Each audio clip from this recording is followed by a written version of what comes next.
Et aujourd'hui, c'est l'Égypte. L'Égypte ancienne. C'est bien ça. C'est ça. Alors, évidemment, ça peut sembler surprenant de parler de philosophie égyptienne. C'est le cycle philosophie d'ailleurs. Et beaucoup se sont posé la question et continuent à se poser la question de savoir si on peut parler d'une philosophie égyptienne. Puisqu'il est vrai que lorsqu'on se rend en Égypte, lorsqu'on étudie un petit peu l'Égypte, l'Antiquité, l'ancienne, qu'est-ce qui apparaît au premier abord ? Les ruines. Les ruines, les monuments, les pyramides, mais aussi cette multiplicité de dieux, de représentations divines qui peuvent nous sembler assez complexes. Et certes, complexes, elles le sont. Et on va essayer aujourd'hui d'en dévoiler quelques mystères, puisque la pensée de l'Égypte ancienne est une pensée très riche, très multiple, complexe, mais dans le sens étymologique du terme, complexe. C'est pas forcément compliqué, mais complexe dans le sens qu'elle fait appel à des réseaux de correspondance, d'analogie, où tout est en lien, les choses sont en lien les unes avec les autres. Et c'est déjà quelque chose qu'on a vu avec la Chine la semaine dernière. Il est vrai qu'avec l'Égypte, on a peut-être le modèle de la pensée complexe. Et donc, bien souvent, on l'aborde bien justement par l'aspect le plus évident, qui est le côté religieux, avec un certain nombre de thèmes récurrents, le rapport à la mort, ou le rapport à l'au-delà, des choses qui sont assez répandues, mais sans voir l'aspect vraiment métaphysique qu'il y a dans cette pensée. Donc c'est aujourd'hui ce que je voudrais développer, à la fois le côté métaphysique, qui est très profond. C'est une pensée métaphysique, c'est une pensée symbolique aussi, bien sûr, ça on s'en rend compte quand on visite les tombeaux, quand on visite les monuments, quand on lit les papyrus. Donc une vision métaphysique, une pensée symbolique, mais aussi, ça sera le troisième volet, une pensée philosophique qui va s'incarner dans ce qu'on appelle les sagesses de l'Égypte ancienne, et que l'on connaît maintenant un peu mieux grâce à des écrits. Peut-être vous avez entendu parler, le plus connu étant peut-être les enseignements du vizir Ptahhotep. Et d'autres grands personnages, des hommes souvent mûrs, avec de l'expérience, et qui tentent de transmettre à leurs fils, à leurs descendants, quelques règles de sagesse et de philosophie pratique, pour montrer que cette pensée métaphysique et symbolique va aussi s'incarner dans des préceptes, dans des enseignements, notamment éthiques, extrêmement concrets, quotidiens, pragmatiques, ce que l'on ne connaît pas toujours de l'Égypte. Alors, par rapport à ce thème de la philosophie égyptienne, les philosophes grecs eux-mêmes se sont posé la question d'une origine barbare, entre guillemets, de la philosophie. Barbare pour les Grecs, ça voulait dire qu'ils ne parlaient pas parfaitement la langue grecque, barbaros, ce qui a donné le terme de barbarie, c'est-à-dire qu'ils ne connaissaient, ce n'est pas péjoratif, comme c'est devenu aujourd'hui le terme barbare, simplement ceux qui ne connaissaient pas aussi bien la langue grecque que les autochtones. Et donc, quand ils pensaient à une origine barbare de la philosophie, ils pensaient notamment à l'Égypte. Et cette interrogation est portée des Hérodote, historien grec du 5e siècle, et aussi Platon, puisque on sait que certains Grecs verront dans les prêtres égyptiens d'authentiques philosophes et dans les doctrines ou les visions égyptiennes de véritables philosophies. Je citerai simplement comme exemple le fameux ancêtre de Platon qui s'appelait Solon, qui est un des 7 sages d'Athènes, donc des ancêtres un peu prestigieux de la ville d'Athènes, Solon, qui s'était rendu en Égypte et à qui certains prêtres égyptiens avaient transmis un certain nombre d'enseignements et de connaissances. Et par rapport à une question, une réflexion de Solon, on raconte que, et Platon l'a répété dans un de ses dialogues, que ce prêtre égyptien aurait dit à Solon « Ah, mais vous, vraiment, les Grecs, vous ne serez toujours que des enfants. » C'est-à-dire, vous comprendrez toujours les choses d'une manière un peu réductrice, un peu réduite par rapport à cette richesse de l'enseignement et de l'héritage de la pensée égyptienne. Pour dire que, bien sûr, il y a eu un héritage de l'Égypte à la Grèce. Ça, c'est incontestable. Beaucoup de philosophes grecs se sont rendus en Égypte, pas simplement pour visiter les grandes pyramides ou pour voir des obélisques, mais pour aller dans les temples,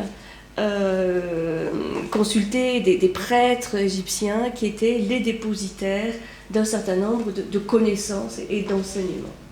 Et bien sûr, les Grecs ont essayé de transmettre, mais à la manière grecque, il est vrai, un certain nombre de ces enseignements. Alors, quelles sont les grandes caractéristiques de la philosophique de la pensée égyptienne? Je ne traiterai pas un thème qui est évident, qu'on a déjà vu avec la Chine et l'Égypte, bien sûr, et l'Inde, qu'on a vu avec la Chine et l'Inde, qui est l'importance de la transmission. Ce sont des civilisations, évidemment, qui durent encore des millénaires. Donc il est évident que ce n'est pas le fait du hasard. C'est-à-dire que tous ces gens étaient préoccupés, vraiment, de transmission, de vraiment transmettre ces connaissances, ces enseignements aux générations futures. Il y a cette préoccupation que l'on voit dans le fait qu'on va trouver des hiéroglyphes gravés, sculptés dans les monuments. On va avoir des textes, les textes des pyramides, les textes des sarcophages, les textes qu'on appelle le livre des morts, qui est le livre qui raconte la sortie au jour de l'âme. On va avoir énormément de papyrus, de monuments, de stèles, d'amulettes qui vont être sculptés, gravés, des enseignements qui sont pour les Égyptiens. Bon, voilà, ce qu'il faut que la postérité connaisse de l'Égypte, puisqu'ils étaient très sensibles au fait qu'une civilisation, une société peut rentrer en décadence, en déclin. Ils ont eux-mêmes subi des invasions.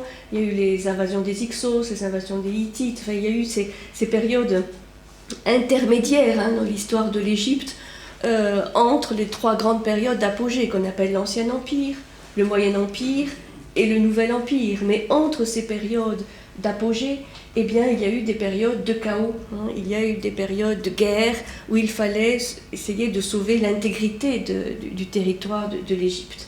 Donc ils sont très sensibles, et ça on le verra au niveau métaphysique comment ça se traduit, par le fait que rien n'est jamais acquis de manière définitive, qu'il y a l'aléatoire, qu'il y a l'incertitude, qu'il y a la possibilité du retour du chaos. Et donc, par rapport à cela, une très grande sensibilité au fait qu'il faut transmettre. Il faut transmettre un certain nombre d'enseignements, une vision, pour refaire partir quelque part la société ou la civilisation quand elle est en danger. Et preuve en est qu'elle a quand même vécu au moins, parce que là encore, plus on étudie l'archéologie, on fait des découvertes, plus l'origine de la civilisation égyptienne recule. Donc on était à moins 3000, bon, on est maintenant facilement à 4, 5, 6000, 7000. Et donc une civilisation qui va se terminer évidemment avec l'invasion par les Grecs puis par les Romains. Et donc l'Égypte antique n'existe plus, mais c'est une civilisation dont on peut encore admirer quand même les constructions fantastiques et étudier la sagesse. Donc, vous savez que tout à fait récemment, on a redécouvert la fameuse tombe 33, qu'on appelle 33, il y a toujours des noms très romantiques, dans la zone de Thèbes, Luxor, sur la rive occidentale.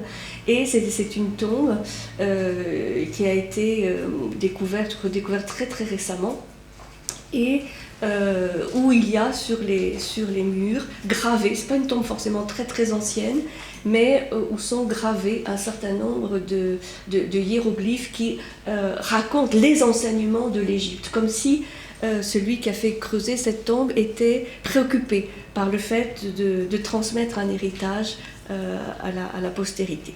Donc ça, c'est un dernier exemple qui prouve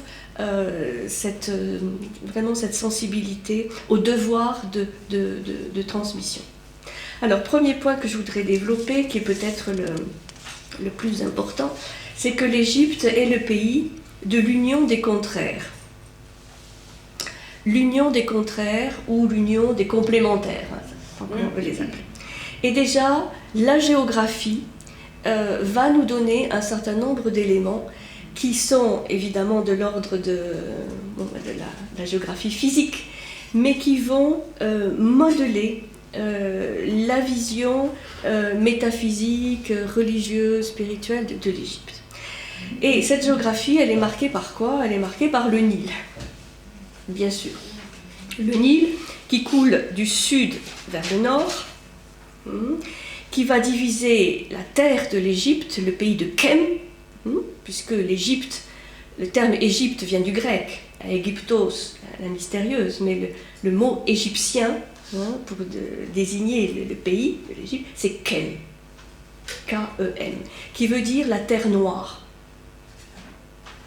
La terre noire, c'est-à-dire la terre fertile, qui est fertilisée régulièrement grâce à la crue du Nil, au limon qu'il dépose. Donc ce Nil, il va avoir une importance essentielle, puisqu'il divise ce pays de Kem en deux parties. La rive orientale, à l'est, et la rive occidentale. C'est un axe absolu, le Nil, puisque le lieu d'où il vient, cet endroit un peu mystérieux des sources du Nil, va être le lieu du commencement du monde. La genèse du monde a lieu là, et c'est toujours en fonction du Nil que l'on s'oriente. Le Nil, quel qu'en soit le parcours réel, puisque le Nil ne va pas couler forcément en ligne droite, mais il va y avoir des méandres, des sinuosités, mais quelle que soit la direction qu'il emprunte, il représente l'axe nord-sud. Et notamment les temples, les tombeaux, vont s'orienter dans un axe perpendiculaire à cet axe nord-sud, dans l'axe est-ouest. Donc le Nil, c'est l'axe nord-sud. C'est le méridien vraiment essentiel qui sépare l'est de l'ouest. La rive orientale, donc à l'est, c'est la rive des vivants. C'est la rive où le soleil se lève. Ce sont là où vont se construire les temples, mais aussi les villages, les principales villes. Et par opposition, La rive occidentale, c'est la rive des morts, là où le soleil se couche, et ça va être les lieux des tombeaux, des principales nécropoles, et aussi des villages, des artisans qui construisent les tombeaux et les nécropoles, notamment au niveau de la grande ville, le grand site de Karnak, de Thèbes, Luxor aussi qui est à côté, et en face, au même niveau, il y a ce fameux ensemble qu'on appelle la vallée des rois et des reines. On va trouver les tombeaux, les nécropoles des principaux pharaons ou épouses de pharaons, mais aussi de vizirs, et tous ces villages des artisans qui dédient leur vie à la construction de ces nécropoles. Donc ça, c'est déjà une première distinction. Est-Ouest, Orient-Occident.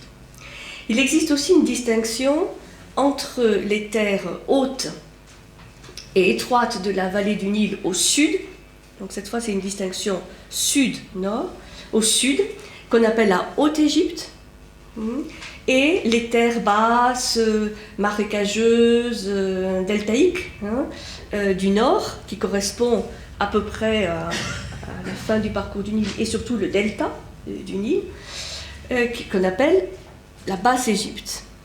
Tout ça avait des noms égyptiens, le pays immergé. Donc là, il y a une nouvelle opposition entre le sud, qui est le monde du désert, le monde chaud, le monde aussi du danger, danger potentiel qui peut arriver du sud, et le nord, qui est le lieu beaucoup plus de la culture, de la végétation domestiquée, de la fertilité, quelque part, une autre fertilité. Et donc on a un symbole en Égypte qui est très important, qui n'est pas forcément le plus connu, qui est le symbole de l'union des deux terres, puisqu'on a la Haute et la Basse-Égypte, qu'on appelle les deux terres, et ce symbole de l'union des deux terres est ce qu'on appelle le Sema Tawi. Sema, S-E-M-A, Tawi, T-A-O-U-I, puisque Sema, ça veut dire la réunion, et Tawi, les deux terres. Voilà, Sema Tawi.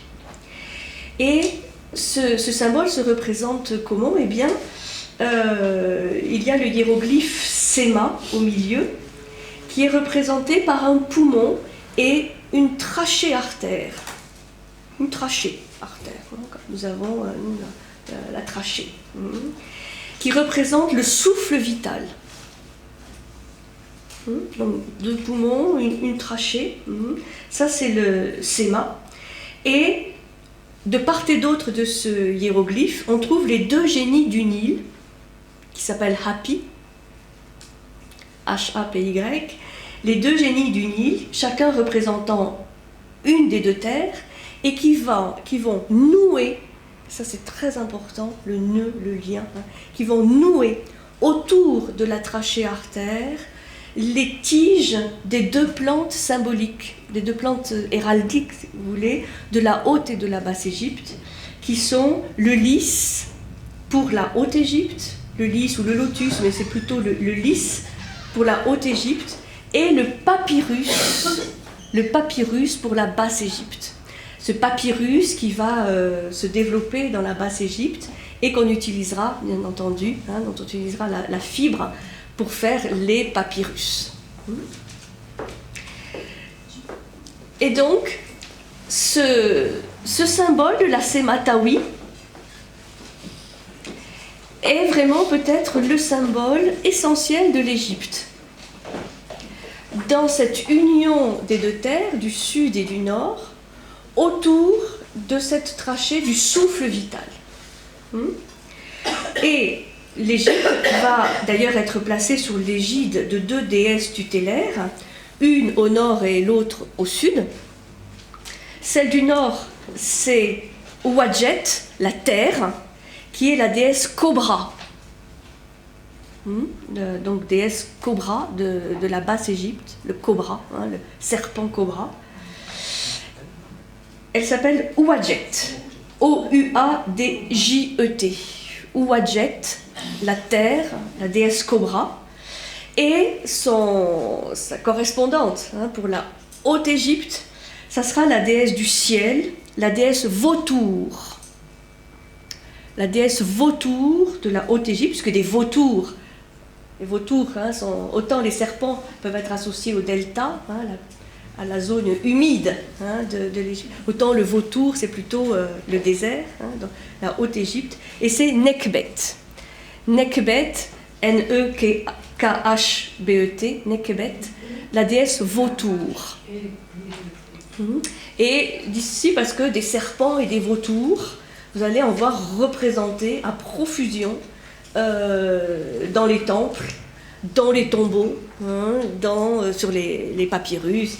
Il n'y a pas des faucons aussi sur... Ah oui, j'y viendrai. J'y viendrai. Les faucons, il y en a plein. Oui. Il y a beaucoup de symboles et beaucoup d'animaux. Et donc, Ouadjet, Nekhbet sont deux déesses, deux divinités qui sont placées sur le front de Pharaon pour rappeler cette union. Puisque Pharaon a comme mission, à partir du moment où l'Égypte est unifiée, où la haute et la basse Égypte sont unifiées, grâce à premier pharaon, notamment le pharaon Némès, mais aussi ce que vous avez sur la fameuse représentation de la palette de Narmer, qui est assez célèbre, où on voit cet acte vraiment fondateur de l'union de la haute et de la basse Égypte. Et Pharaon a cette mission essentielle de garder l'union entre ces deux Égyptes. C'est pour ça qu'il va avoir ce symbole du double terre, des deux terres sur le front, le cobra et le vautour, mais aussi qu'il va porter ce qu'on appelle la double couronne, le pshent, la double couronne, qui est une couronne qui est composée de deux, en fait, emboîtées l'une dans l'autre. La couronne blanche pour la Haute-Égypte et la couronne rouge pour la Basse-Égypte. Il est le garant, Pharaon, de l'union des deux terres et de l'harmonie qui va devoir être entretenue entre ces deux terres.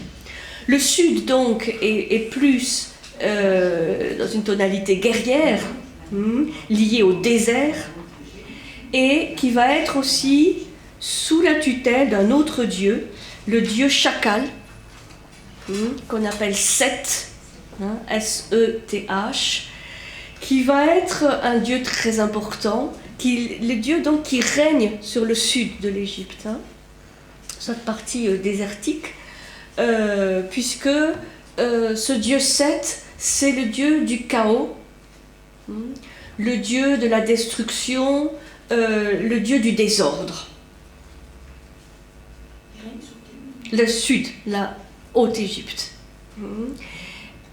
Et bien entendu, dans les grands mythes de l'Égypte, notamment ce qu'on appelle le mythe d'Osiris, eh bien Seth va avoir un rôle essentiel. C'est le frère jumeau d'Osiris. Et donc ça c'est pour le sud. Et au nord, le nord est donc plus marchand, plus civilisé, on va dire, dans le sens d'une civilisation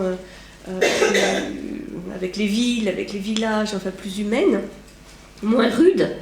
Et c'est cette basse Égypte qui va être entre autres placée sous la tutelle du dieu faucon, Horus, H-O-R-U-S, Horus, qui lui sera une des représentations de l'ordre, en opposition à Seth, qui lui est le désordre, qui est un petit peu le Dionysos égyptien, si vous voulez, si on peut faire des comparaisons. Donc on a une double dualité, très importante. Pour ça qu'on parle de l'union des contraires, est-ouest, sud-nord. Et c'est évidemment une évidence géographique, mais c'est une géographie qui va marquer profondément la vision métaphysique et philosophique et religieuse de l'Égypte ancienne. C'est pour ça que j'insiste, parce que, bien sûr, il y a d'autres civilisations, je pense à la Mésopotamie, qui se définit par le fait d'être entre deux fleuves, hein, le Tigre et l'Euphrate. Bon. Il y a bien d'autres civilisations, il y a des éléments géographiques, mais je crois que l'Égypte est la civilisation où cet élément de la géographie va autant marquer les esprits et la mentalité. Donc, l'Égypte est le pays, on dit, où se croisent les axes de la lumière et de l'eau. C'est-à-dire les axes du feu, si vous voulez, et de l'eau, puisque l'axe du Nil, évidemment l'axe aquatique, est croisé chaque jour par le parcours du soleil, qui lui va d'est en ouest. Donc, chaque jour, vous avez ce croisement, nord-sud, est-ouest. Et le dieu soleil, le soleil, va porter un nom quand il est visible. Donc quand il fait le parcours d'est en ouest, c'est Ré, Ré ou Ra, non, et qui est représenté aussi, parce qu'il y a de multiples représentations qui s'associent, il est représenté par le phénix, vous savez, ce fameux oiseau qui renaît de ses cendres, qui s'appelle en Égypte Bénou, Bénou, B-E-2-N-O-U, ou Ben, l'oiseau Ben, ou Ben, ça dépend des textes, Bénou, qui va incarner cette idée du renouveau, parce que c'est le soleil qui réapparaît chaque matin à l'est, mais ce n'est pas simplement une réalité géographique, c'est aussi une réalité psychologique et spirituelle. Le renouveau des choses, le renouveau spirituel et matériel. Et l'Ouest, évidemment, reçoit le soleil dans sa vieillesse, c'est le soleil couchant. Et il va donc changer de barque, puisque le soleil est souvent représenté comme transporté dans une barque. La barque, c'est un symbole très important en Égypte. Ce n'est pas simplement la barque qui navigue sur le Nil terrestre, du sud vers le nord ou de l'est à l'ouest, lorsqu'il faut transporter les défunts de l'est à l'ouest, mais ce sont aussi des barques célestes, puisque le Nil terrestre a son alter ego dans le ciel, c'est le Nil céleste. Et donc on va aussi trouver des barques sur le Nil céleste, notamment dans la pérégrination de l'âme du défunt. Mais le soleil aussi se transporte, se déplace en barque, et donc lorsqu'il arrive à l'ouest, il va changer de nom, et il devient à ce moment-là le dieu Atum, Atum, A-T-O-U-M, qui est un grand dieu créateur aussi, et pour pouvoir entamer le chemin du retour, donc d'ouest en est. Et pour cela, le soleil va devoir faire preuve de beaucoup de vitalité, beaucoup d'énergie, beaucoup de courage, beaucoup de détermination pour reparaître, donc après une nuit passée dans le monde souterrain, d'ouest en est, pour reparaître le lendemain matin à l'est. Donc, il y a vécu de manière très, très vivante toujours cette vision du double axe. L'axe de l'eau, l'axe du Nil, et l'axe de la lumière ou du feu, avec ce parcours du soleil, qui n'est pas simplement le parcours visible, mais aussi le parcours dans l'invisible, qui est aussi important pour les Égyptiens que le parcours visible. L'axe du soleil est donc toujours perpendiculaire à l'axe du Nil. Donc Atum, c'est le dieu soleil du monde invisible, donc du soleil souterrain, du soleil invisible, du soleil souterrain, qui va être aussi représenté par le scarabée. Le scarabée, et là il va y avoir une analogie symbolique très puissante entre ce soleil qui va donc refaire tout le parcours d'ouest en est pendant la nuit, qui va reparaître, et ce scarabée, il va pousser le soleil par ses pattes postérieures, il va pousser le soleil dans ce parcours nocturne pour qu'il puisse reparaître le lendemain matin à l'est. Et c'est par analogie ce que fait le scarabée, notamment une espèce de scarabée, ils ne sont pas tous comme ça, mais le scarabée bousier, enfin c'est pas très joli, mais le scarabée bousier qui lui va pousser par ses pattes, va se constituer une boule d'excréments, une boule de bouse et d'excréments qui va lui permettre de se reproduire, puisque c'est dans cette boule de bouse qu'il va pondre et que la larve du scarabée va pouvoir grandir. Et donc le scarabée va être un des symboles essentiels de l'Égypte par rapport à l'idée de renaissance et de résurrection. Scarabée, Képher ou Képri, ça veut dire celui qui est apparu. Et donc vous avez de multiples représentations du soleil dans les pattes du scarabée, comme l'analogue de cette boule d'excréments qu'il va pouvoir utiliser pour se reproduire. C'est pour ça qu'il est lié à Atum, puisque Atum c'est l'auto-créé, c'est celui qui s'engendre lui-même. Atum, celui qui n'est engendré par personne d'autre que lui-même. Et c'est cette idée donc d'auto-engendrement, d'auto-création qui est symbolisée tant par le scarabée que par Atum, que par d'autres représentations qui vont être évidemment liées à la notion de résurrection, de renaissance aussi spirituelle. Je reviendrai sur le scarabée tout à l'heure. Donc cette croix spatiale, est, ouest, nord, sud, va servir à l'orientation de tous les édifices, que ce soit les édifices pour les vivants, que ce soit les édifices pour les dieux, pour les morts. C'est vraiment le référent essentiel. Chaque point cardinal a un sens symbolique, donc l'est, bien sûr, c'est la naissance, l'ouest, la mort, mais la mort qui est une porte, un passage vers la régénération, vers l'au-delà. C'est d'une vie qui continue. Le nord, c'est la gestation. Donc c'est ce lieu très humide, très marécageux, lié à la gestation, papyrus. Et le sud, la fécondité, puisque même si le sud est le lieu du désert, le lieu un peu de danger, c'est aussi une autre source de fécondité. D'une fécondité plus dans l'invisible que dans le visible. Puisque dans cette union des contraires, vous avez compris qu'il y a cette union du visible et de l'invisible. L'Égyptien attache autant d'importance à ce qui est invisible qu'à ce qui est visible. Le visible n'étant que l'expression ultime en fait d'un monde invisible. C'est pour ça qu'on va parler vraiment d'une métaphysique égyptienne. Donc, justement, l'Égypte va relier le visible et l'invisible. Elle va relier des concepts métaphysiques très abstraits. Quand on commence à étudier les cosmogonies, les hiéroglyphes égyptiens, on se rend compte d'une vision très abstraite, très complexe. Elle va donc relier ces concepts métaphysiques à des notions très concrètes, comme on va le voir avec les sagesses, grâce à la puissance des symboles. C'est pour ça que pour comprendre quelque chose à l'Égypte et à la pensée égyptienne, il faut s'intéresser aux symboles, et ce que représentent ces différents symboles.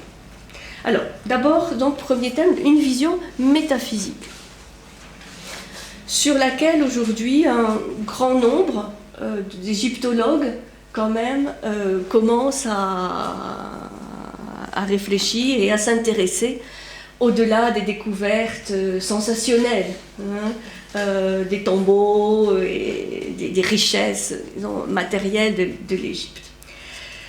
L'Égypte a vraiment développé une vision métaphysique qui vraiment n'a rien à envier à la vision indienne. Au niveau de la puissance métaphysique, on a là deux grandes sources.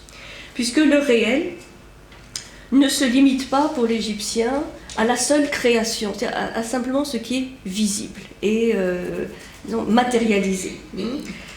Dans cette pensée égyptienne, la création ne supprime pas ce qui l'a précédé. C'est-à-dire, il y a quelque chose, il y a un monde, il y a un plan d'avant la création, ou de ce qu'on peut appeler la création. Outre la somme de tout ce qui existe, il subsiste toujours quelque chose d'éternel, d'atemporel, qui ne viendra peut-être jamais à l'existence ou à l'expression complète. Il y a toujours quelque chose qui reste dans un plan atemporel. Ça, le plan qu'on peut appeler métaphysique, au-delà du physique. Par exemple, les dieux, et il y en a beaucoup, bien sûr, ils vont avoir un rôle, ils vont se manifester dans la création, lors de la création. Mais ils ne sont jamais limités par ce rôle créateur. Ils portent toujours autre chose, un principe. Un principe métaphysique, une puissance, un pouvoir qui va se manifester partiellement lors de la création, mais seulement partiellement. Et il y a quelque chose qui est très intéressant dans la langue, c'est qu'il n'existe pas de mots, pas de hiéroglyphe explicite pour dire Dieu. Il n'y a pas l'équivalent du mot Dieu en égyptien ancien. Il y a un terme, un concept, qui va désigner, mais c'est un petit peu différent, vous voyez, la présence du divin ou du sacré. La présence du divin ou du sacré. Ce concept métaphysique, c'est le concept de néther.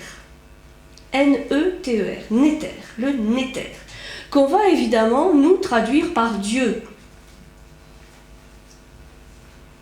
Parce qu'on n'a pas d'autre mot. Mais en fait, le néther égyptien est l'esprit, le principe, l'essence du Dieu, et aussi cette idée de la présence.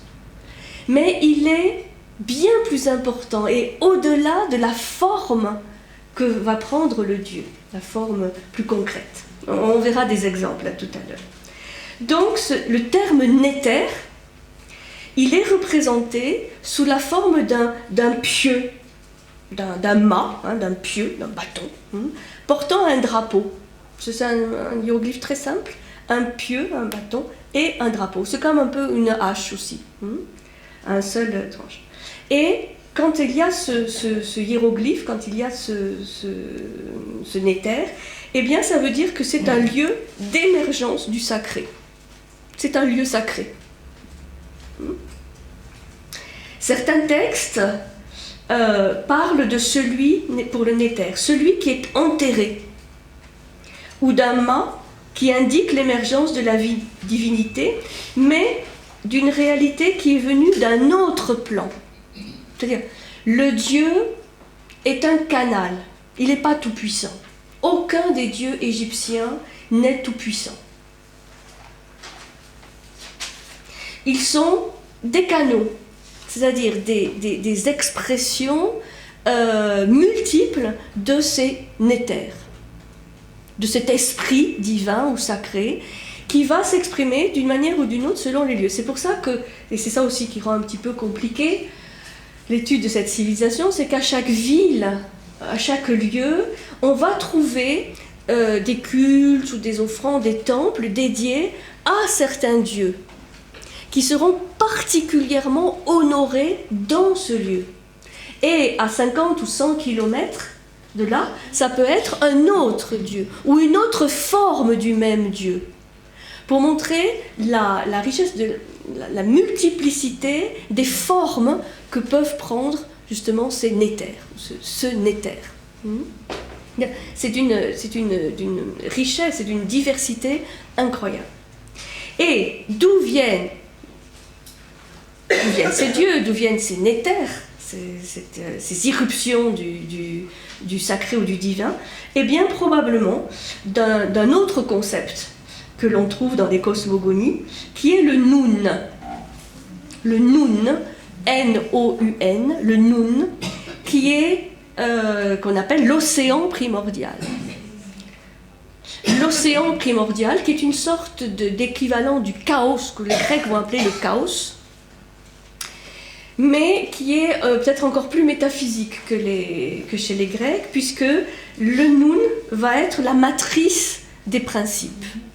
N-O-U-N, le Nun. C'est l'océan primordial, c'est la matrice des principes. Et c'est ce qui est à l'origine du monde, d'avant, il est évidemment d'avant la création, il préexiste à la création. Et lorsqu'il va y avoir création du monde, et là on a plusieurs textes, plusieurs traditions cosmogoniques, à la création du monde, eh bien, le Nun va être refoulé à la périphérie de l'univers créé. Il est repoussé aux limites de l'univers connu, mais il est toujours là. Il est toujours présent. Et ça, c'est très important dans la mentalité égyptienne. Le Nun, c'est-à-dire l'origine, la source, n'est jamais parti. Le monde a été créé sous forme concrète, manifestée. Le Nun est toujours là. Il est simplement repoussé à la périphérie et il est le réservoir des principes et de l'énergie vitale. Donc il est chaotique, mais dans le sens positif du chaos, dans le sens où c'est la puissance régénératrice qui y est. Et on peut dire que les Égyptiens n'avaient pas cette obsession ou cette peur qu'ont eu les Grecs par la suite du retour du chaos, hein, ou cette obsession d'éviter l'hubris, hein, la démesure.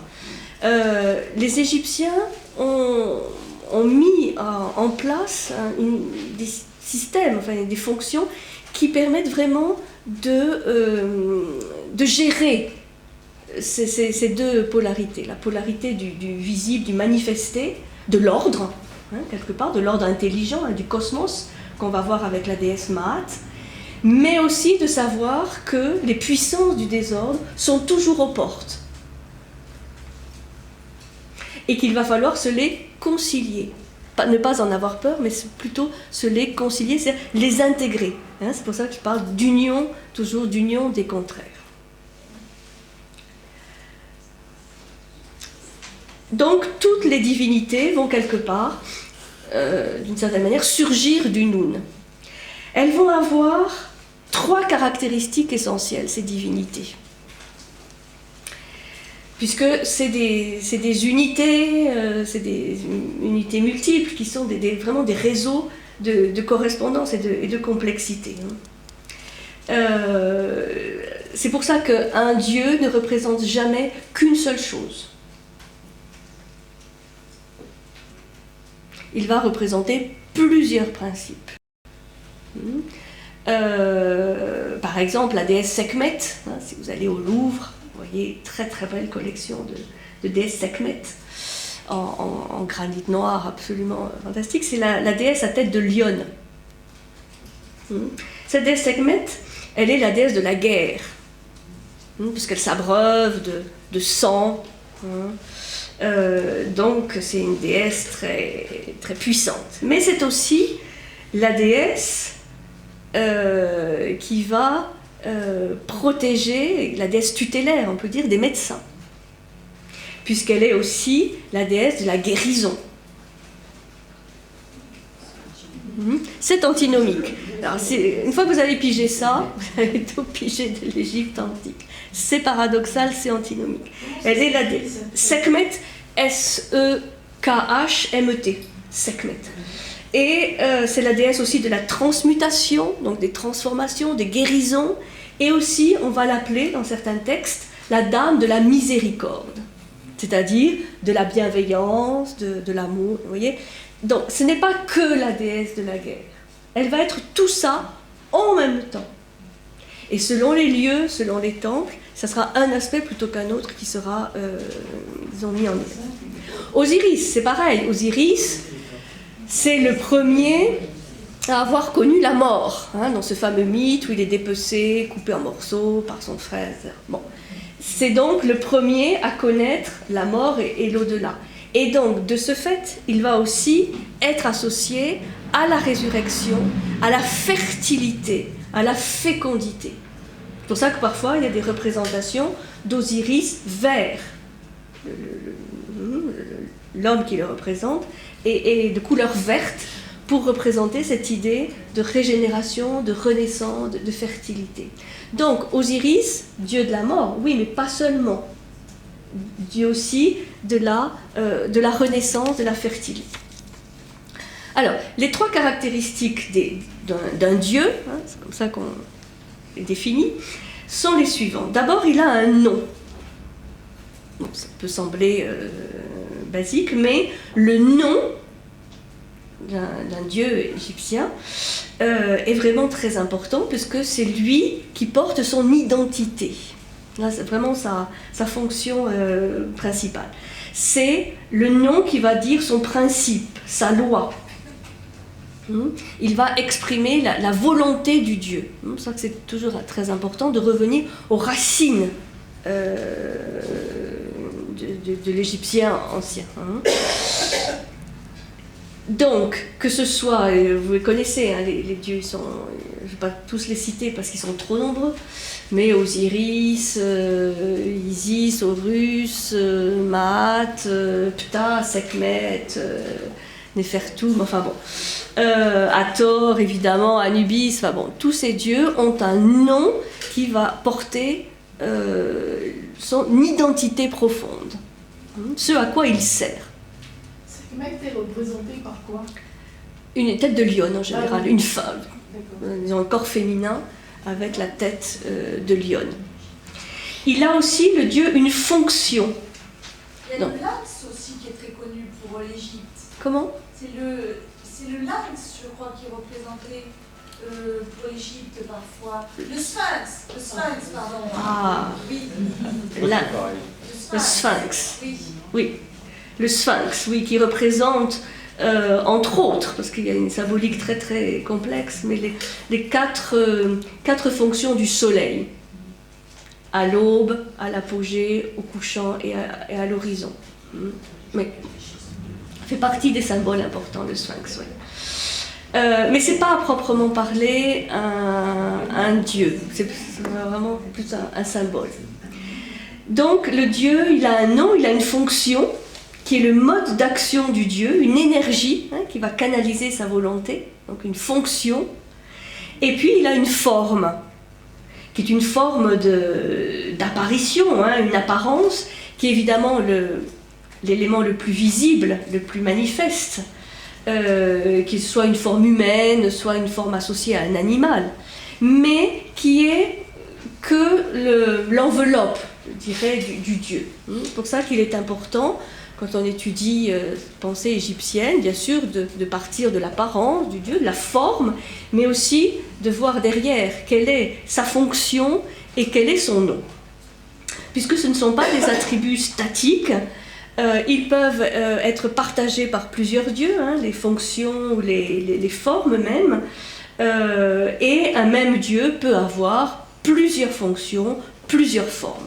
Donc, c'est vraiment une réalité multiforme et très dynamique. Par exemple, je vous donne quelques exemples, la forme du faucon, justement. La forme du faucon, bien sûr, elle est associée en général à Horus, qui a la fonction de dieu du ciel. Mais pas seulement, puisqu'on va trouver la forme faucon aussi avec Ré,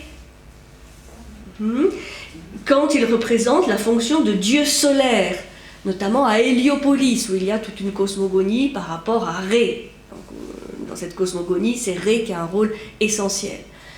Bon, et c'est aussi, on dit Ré, non, le soleil, il est présenté par un faucon. Oui, quand il devient Ré Aractis, c'est-à-dire quand il a une fonction différente, on va trouver souvent accouplé au nom principal du dieu un autre nom, qui va donner un peu une subtilité. Vous avez le cas bien connu d'Isis Hathor. Bon, Isis Hathor, quand on trouve Isis Hathor, ce n'est ni seulement Isis, ni Hathor seulement, c'est une synthèse, ou le fait de coupler deux fonctions différentes, deux noms différents, de formes différentes.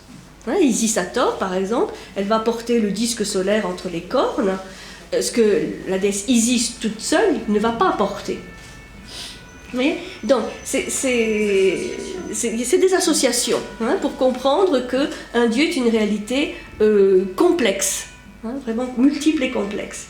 Et la forme faucon, on l'a aussi chez Sokar, qui est un dieu souterrain à Memphis, qui est une sorte de pyramide de sable, et il y a la tête du faucon qui surgit de cette montagne de sable. Bon, c'est aussi une forme faucon. Et on a un autre dieu, Montou, qui a la fonction de dieu de la guerre à Thèbes, qui a aussi une tête de faucon. Il faut dire qu'une même forme est partagée par plusieurs dieux. Et de même, on peut avoir une même fonction et avoir des noms et des formes différentes. Je pense à la fonction funéraire, où on va avoir bien sûr Osiris, Osiris qui est souvent représenté de manière momiforme, hein, c'est-à-dire comme dans un linceul, il y a simplement la tête qui dépasse. Et Osiris, il est particulièrement reconnu et vénéré à Abydos, puisque dans le mythe d'Osiris, on raconte que la tête d'Osiris va être placée à Abydos. C'est pour ça qu'il y a ce lieu de culte à Osiris à Abydos. Donc c'est un dieu funéraire, bien sûr, mais on va aussi avoir Anubis, qui va conduire le chien, le dieu à tête de chien, qui va conduire dans l'au-delà, qui va conduire dans le monde souterrain, et qui va aussi être le dieu de l'embaumement. Donc il va permettre la préparation de la momie. Pas comme on dit souvent, ou on entend dire souvent, que les Égyptiens avaient le culte du corps physique, donc ils voulaient absolument le conserver, c'est pour ça qu'ils le momifiaient. C'est tout à l'envers. C'était plutôt de garder ce corps physique en état, vous savez, avec les bandelettes, avec tous les rituels de l'embaumement, une fois les viscères et tout ce qui était humide enlevé, pour permettre à l'âme oiseau, qui est représentée par un oiseau, le bas, de sortir justement du corps sans encombre le mieux possible pour aller rejoindre son monde céleste. Donc c'était pas du tout pour conserver les corps que les Égyptiens faisaient la momification, mais pour permettre un meilleur passage vers l'au-delà. Bon, il se trouve que le climat de cette rive occidentale étant très sec, ces momies se sont conservées très longtemps, mais ce n'était pas le but. Ça pour enlever un petit gros contresens en général qui est fait sur le but de la momification.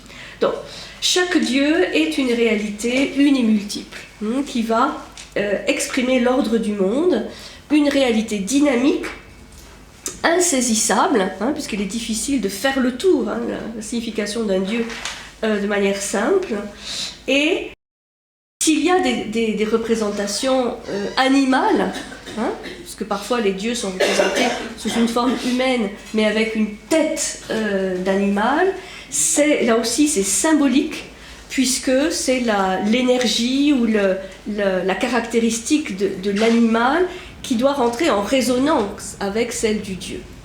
Que représente un faucon, que représente un lion, une lionne, un chat, un chacal, etc. Donc ce n'est pas du totémisme, ce n'est pas du tout l'animal en lui-même qui est vénéré. Non plus, il ne faut pas se tromper, ce n'est pas de l'idolâtrie ou du totémisme, c'est une réalité symbolique. L'animal est un symbole qui est un canal d'une réalité métaphysique.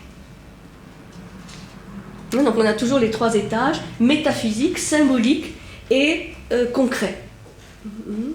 Mais là aussi, il faut aller au-delà de la simple forme concrète. Alors, un autre concept, on a vu le Néter, on a vu le Noun, un autre concept métaphysique est peut-être le plus important, puisque c'est la clé de voûte métaphysique de l'Égypte ancienne, on peut dire, c'est la figure, le concept de Maat. Maat, M-A-A-T. M-2-A-T, Maat. qui est représentée certes par une déesse, par une petite divinité, enfin une petite, grande, mais au-delà de la divinité, c'est vraiment le concept qui est intéressant. La divinité, vous la connaissez peut-être, elle est représentée sous forme féminine avec un bandeau et une plume.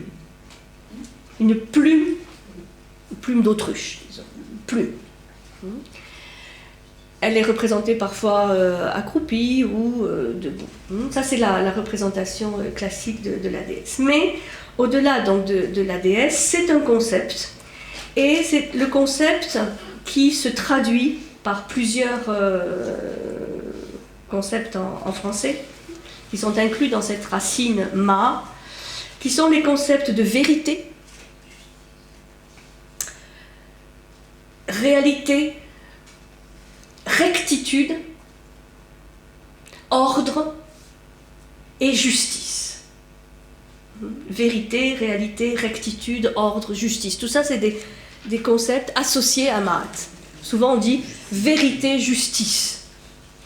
C'est pour ça que on va trouver, entre autres, la plume de Maat lors de la fameuse scène que les Grecs ont appelée la psychostasie, c'est-à-dire la pesée de l'âme, que vous trouvez représentée sur de nombreux papyrus, dans de nombreux tombeaux, où on voit une balance avec deux plateaux. Sur un plateau, il y a le cœur, qui représente le cœur conscience, puisque chez les Égyptiens, le cœur est le siège de la conscience. Donc de tout ce qui a été vécu, toutes les expériences vécues de sa vie, le cœur, et sur l'autre plateau, il y a la plume, justement la plume de Maat. Et c'est le fameux jugement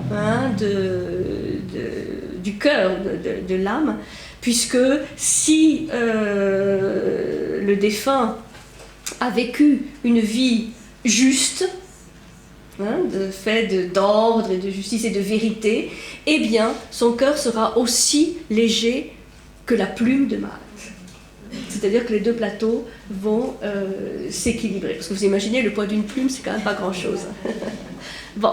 Et si le défunt a mené une vie qui s'est éloignée un petit peu de cette justice et de cette rectitude, eh bien, tout naturellement, son cœur va être plus lourd que la plume, donc le plateau va être sera plus équilibre, et à ce moment-là, eh bien, il y a une sorte de grand personnage, une sorte d'hippopotame qui est là, et qui va engloutir ce cœur plus lourd que la plume, et cela veut dire que, eh bien, cette âme, ce cœur conscience va devoir revenir une fois de plus sur terre pour essayer cette fois de se rapprocher un tout petit peu plus de la vérité et de la justice. Donc, cette scène de la psychostasie, si vous la voyez, vous la trouvez notamment dans le papyrus d'Ani, elle est vraiment très intéressante, parce que vous avez presque tous les dieux qui sont là. Il y a Anubis, évidemment, qui attend,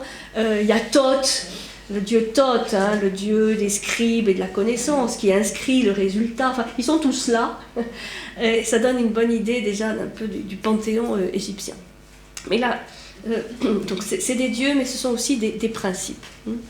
Donc Maat, évidemment, ce concept de Maat, d'harmonie, aussi d'harmonie universelle, qui doit présider au fonctionnement de l'univers, mais aussi de chaque être humain, eh bien, elle doit faire face à son contraire, donc à celle qui représente le désordre, le chaos, la disharmonie, la séparativité, qui est Isfet, I-S-F-E-T, qui va être le concept, donc évidemment contraire de Maat, c'est-à-dire c'est l'injustice, c'est le chaos, c'est le désordre. Et donc ce concept de Maat, il est présent dès l'Ancien Empire en Égypte, donc dès les origines de la civilisation égyptienne. Et Pharaon, je disais tout à l'heure qu'il était le garant de l'union de la Haute et de la Basse Égypte, mais, et ça va de pair, il est le garant de faire régner Maat sur la terre d'Égypte, et toujours pas loin. Et il faut savoir que Pharaon, en tout cas dans les périodes les plus reculées, avait tous les jours une double offrande à faire aux dieux. Parce que le Pharaon, c'est un canal, hein, c'est des dieux. Il a une mission. Et chaque matin, il devait faire une double offrande. Dans le temple, il devait faire l'offrande de la Maat. Et vous avez au Louvre une très jolie petite statue, toute petite, et très intéressante, où on voit Pharaon faire l'offrande de la Maat, c'est-à-dire qu'il a une représentation de la déesse Maat dans la main. Il fait l'offrande de la Maat. Quelque part, c'est pour dire, bon voilà, je m'engage encore aujourd'hui à faire régner Maat, c'est-à-dire l'harmonie, la justice dans mon pays, tous les jours. Et l'autre offrande était celle de l'œil. De l'œil. Quand on reviendra sur l'étude des symboles, l'œil Ujjat, sur lequel je reviendrai tout à l'heure, qui est l'œil de la connaissance, de la vision, là aussi, de l'équilibre, de la justice, de l'ordre plus de la connaissance. Donc double offrande, la plume de Maat, enfin l'offrande de Maat et l'offrande de l'œil. Et c'est une offrande journalière, pour dire que chaque jour, quelque part, le pouvoir de Pharaon est remis en cause s'il n'est plus capable de faire cette offrande de Maat et de l'œil Ujjat. L'œil Ujjat, on le verra, c'est aussi l'intégrité, puisque cet œil il a été fragmenté en de multiples morceaux, et il faut pouvoir reconstituer l'œil Ujjat. Comment ça s'écrit? Ujjat, O-U-D-J-A-T, Ujjat. C'est un des grands symboles aussi que l'on trouve représenté sur les sarcophages. C'est cet œil très allongé avec la larme, une larme qui coule de l'œil. C'est l'œil d'Horus en fait.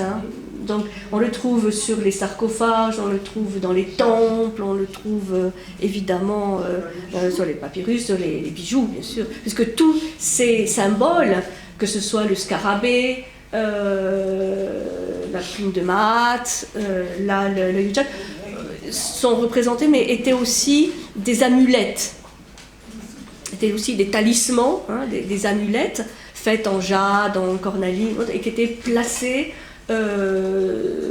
dans le sarcophage, sur le corps du défunt, en guise de protection. Et évidemment, d'avoir un œil, c'est important pour se guider dans l'au-delà. De voir. Sans paupières. Sans paupières, oui, c'est simplement l'œil avec l'iris. Et donc, dans les textes des pyramides, qui sont parmi les textes les plus anciens de l'Égypte ancienne, on dit « Le roi a dit la Maat ». Le roi a accompli la Maat. Il a remplacé Isfet par Maat. C'est vraiment un concept clé. Le jour où il n'y a plus Maat, où Maat a laissé la place à Isfet, c'est le chaos.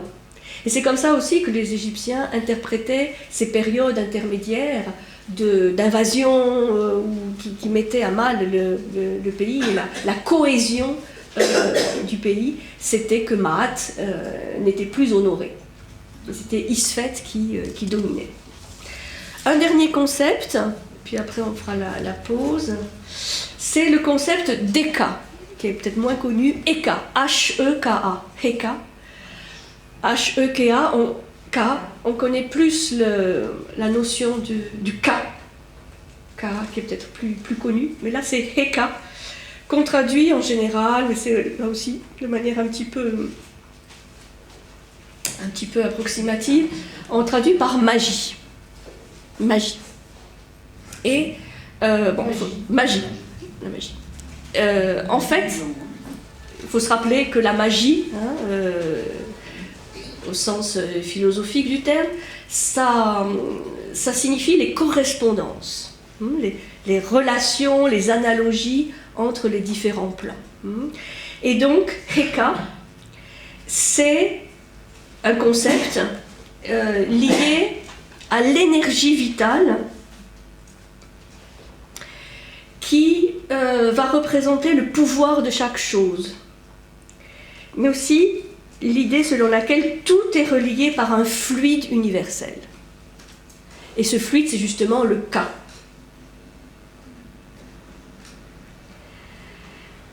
Donc, avec ce concept de Heka, on a cette idée que rien n'est isolé, chaque partie participe d'un ensemble et qu'il y a un réseau, et ça c'est assez proche de ce qu'on a vu avec la Chine, un réseau de correspondance et d'analogie.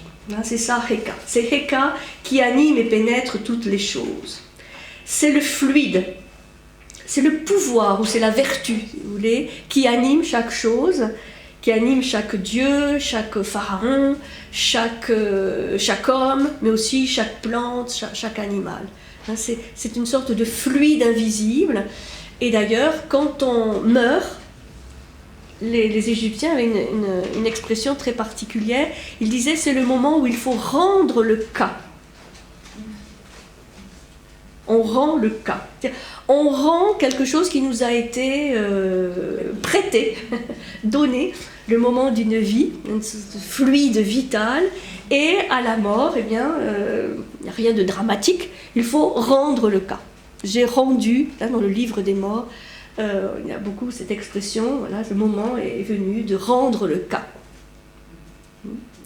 Donc ce concept de Heka, il n'est pas très, très connu, mais il est très important, puisque beaucoup de talismans, beaucoup d'amulettes, aussi beaucoup de symboles vont être liés à cette notion de ce fluide vital qui irrigue tout. Et qui a une expression évidemment différente dans le visible et dans l'invisible. Disons que cette science des analogies, des correspondances, elle est fondamentale en Égypte, mais elle est peut-être moins explicite qu'en Chine. Mais c'est ce même principe, où tout est en analogie, en correspondance. Il va falloir aller la chercher parce qu'elle s'exprime souvent à travers un langage évidemment éminemment symbolique, les hiéroglyphes, ce qui est un peu l'équivalent d'écriture chinoise, mais il y a eu peut-être plus d'explicitation par les penseurs chinois que par les prêtres égyptiens. En fait, qui était détenteur de tout ce savoir? C'était quand même les prêtres et tout ce qui se passait dans les temples, qui faisaient vivre à l'intérieur desquels il y avait des milliers de personnes. Prenez le temple de Karnak, par exemple, qui est peut-être le plus connu, c'était 40 000 personnes qui vivaient à l'intérieur du temple. C'était des petites villes. Pour entretenir et faire vivre toutes évidemment ces connaissances, les transmettre, mais aussi au quotidien faire vivre cette grande machine presque d'énergie matérielle, psychologique et spirituelle, et rester toujours en lien avec les dieux. Alors, on va faire une petite pause et après, quelques grands symboles et puis les textes de sagesse. On va faire avec donc la deuxième partie sur les quelques grands symboles de l'Égypte ancienne. Évidemment, là il y aurait de quoi passer des jours et des jours et des nuits. Donc quelques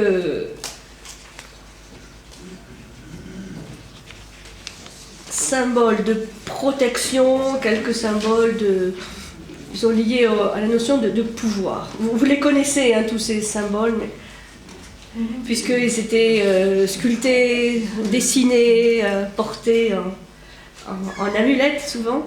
Alors, quelques symboles de protection. Donc, il y en a un qu'on a déjà évoqué, qui est l'œil d'Horus, ou l'œil Udjat, puisque le mot Udjat, ça signifie littéralement œil, mais cet œil Udjat, ce n'est pas n'importe quel œil, c'est l'œil lié au faucon, l'œil du faucon.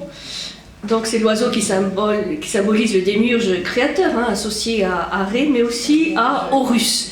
C'est l'œil qui confère la santé, la force, pour être à l'abri de tous les dangers. Donc, voilà, porter cet œil Ujjat, hein, c'est quelque part se prémunir contre tous les dangers. Donc cet œil, bon, très très rapidement, hein, vous rappelez que dans le mythe d'Osiris, qu'est-ce qui se passe?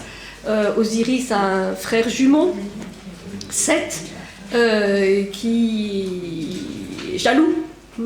Et donc il organise un banquet, une grande fête, et il le fait construire un sarcophage exactement aux dimensions de son frère Osiris. Et puis il demande, comme dans un jeu, qui veut rentrer dans le sarcophage.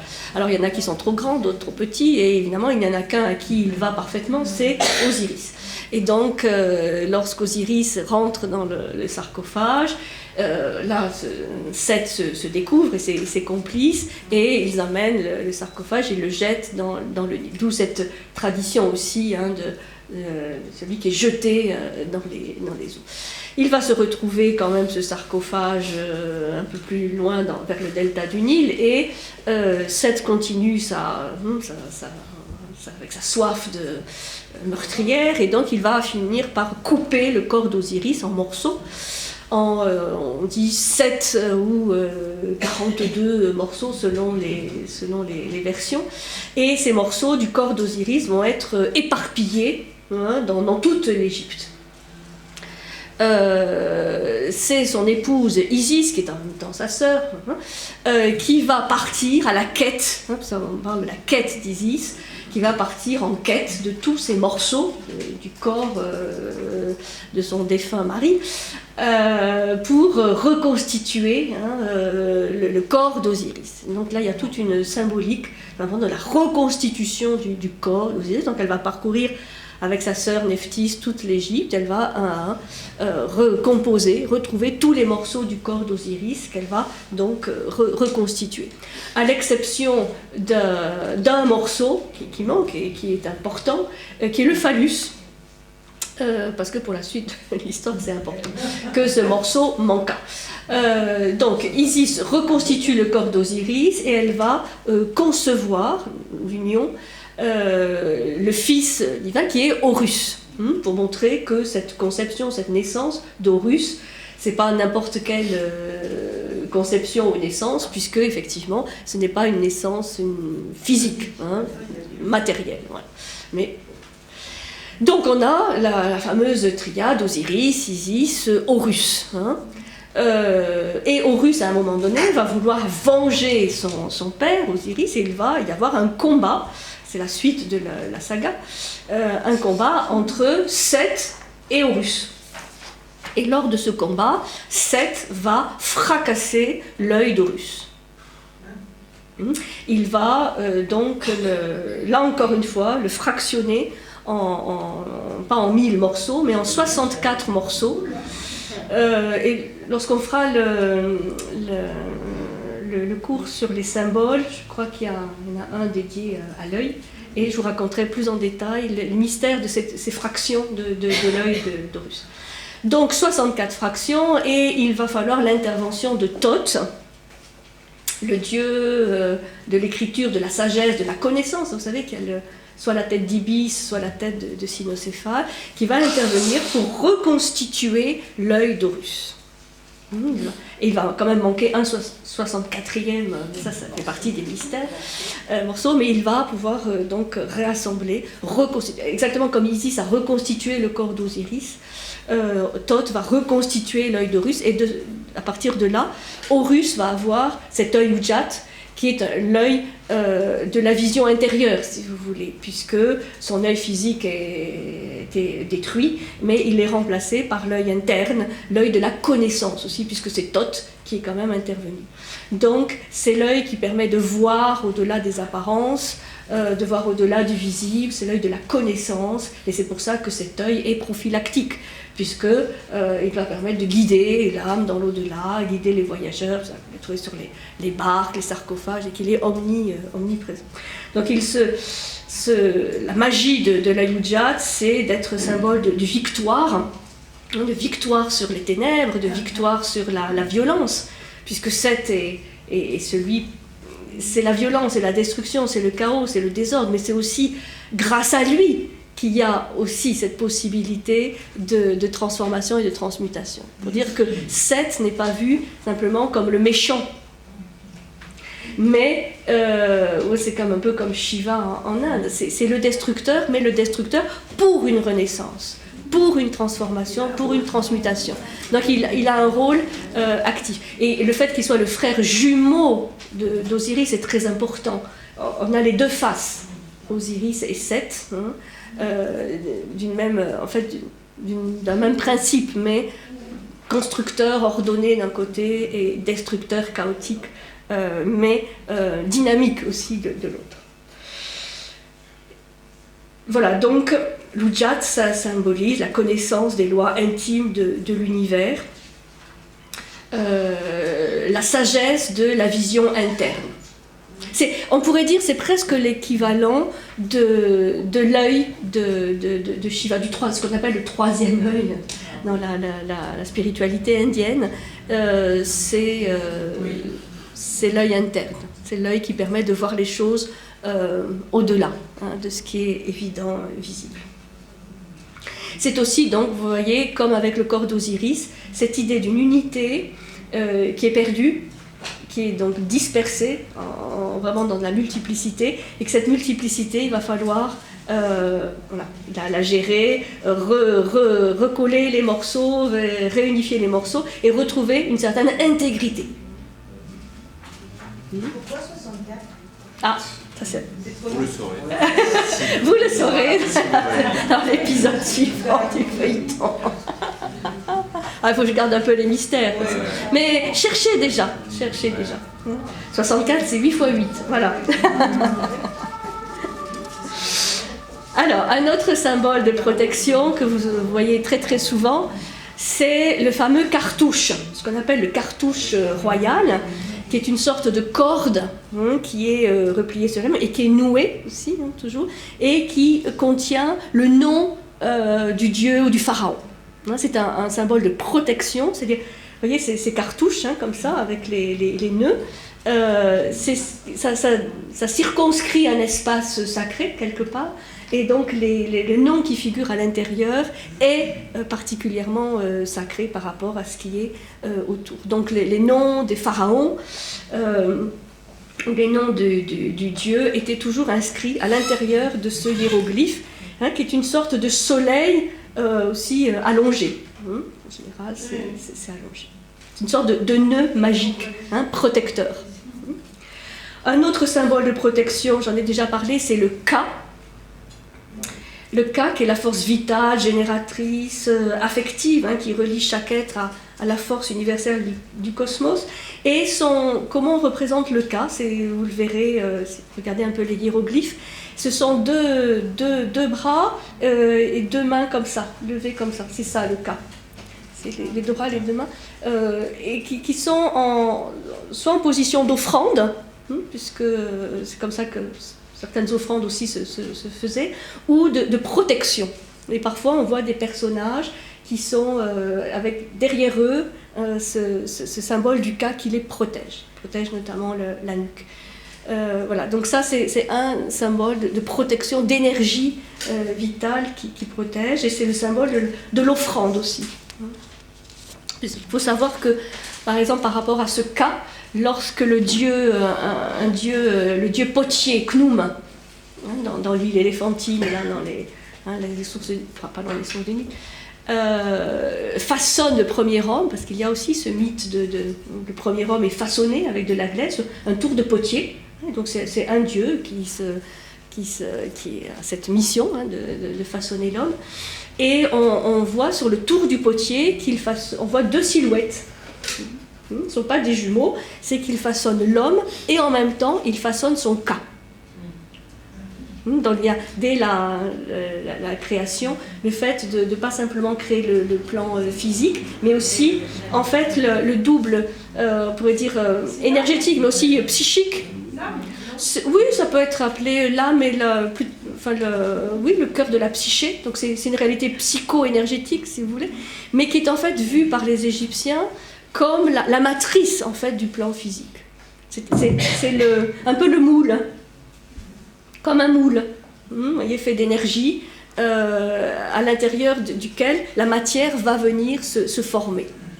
Et donc quand il y a création d'un homme, on façonne l'homme, et bien on le façonne avec son cas. Et c'est ce cas qu'il devra rendre, hein, à la mort. C'est ce cas qui passe, quand on voit des représentations de tombeaux, c'est ce cas qui passe la fausse porte de la tombe. Hein, vous voyez parfois dans les portes des tombeaux, ce qu'on appelle la fausse porte. On croit que c'est une porte, mais en fait c'est pas une porte qui s'ouvre. On appelle la fausse porte, mais le cas, lui, peut passer à travers cette fausse porte. C'est lui qui s'en va par cette porte. J'en profite, d'ailleurs, ça me fait penser à une chose, c'est que c'est quelque chose qu'on ne sait pas toujours, que les Marseillais ne savent pas toujours, c'est qu'au musée de la Vieille Charité, il y a la collection égyptienne, qui est la deuxième collection égyptienne de France, après le Louvre. Donc, c'est vraiment quelque chose à aller visiter, parce que cette Vieille Charité, c'est une catastrophe, c'est absolument terrible, parce qu'il n'y a jamais personne qui y va, sauf quand il y a une exposition. Mais vous avez à la Vieille Charité la deuxième collection égyptienne de France. Donc vraiment, allez-y, vous y êtes tout seul.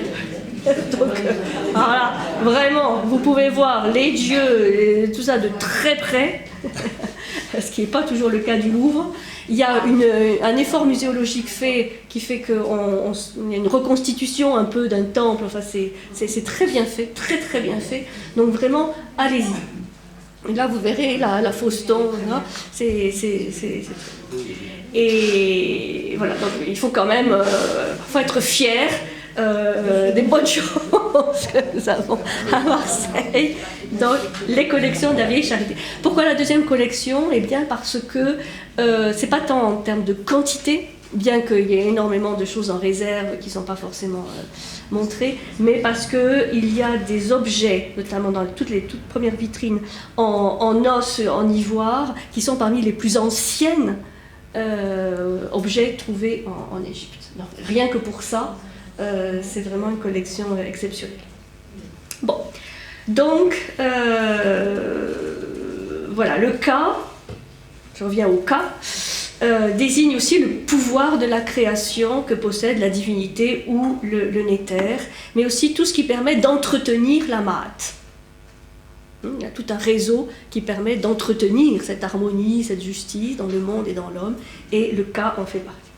Quelques symboles de pouvoir, là on était plutôt dans les symboles de protection, quelques symboles de pouvoir, ils sont nombreux.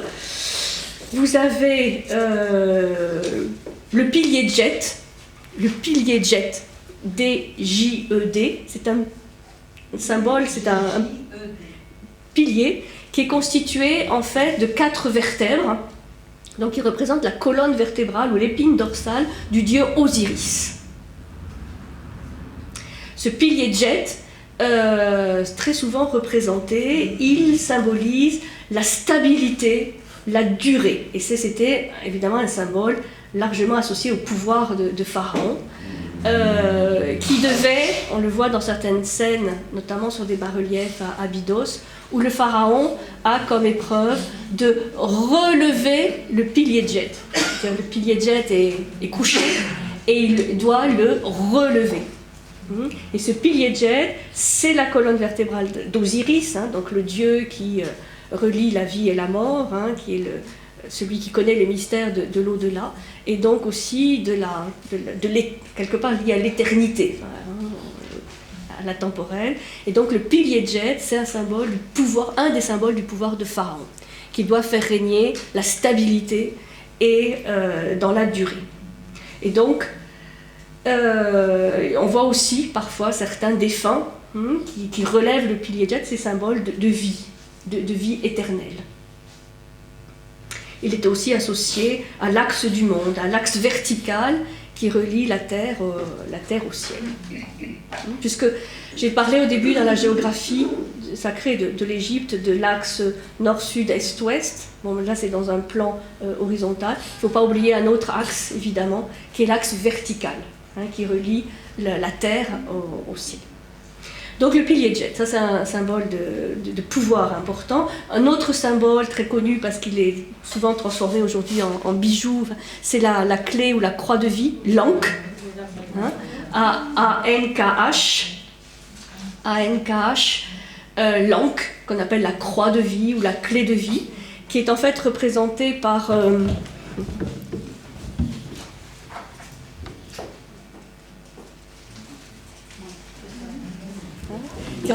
qui est composé de deux parties. La croix en forme de T, hein, de tau, qui représente le monde incarné, manifesté, temporel, et voilà, c'est un cercle, donc c'est le soleil, le ciel, le monde spirituel. Donc rien que dans ce symbole de l'Ankh, vous avez l'union, hein, de l'atemporel et du temporel.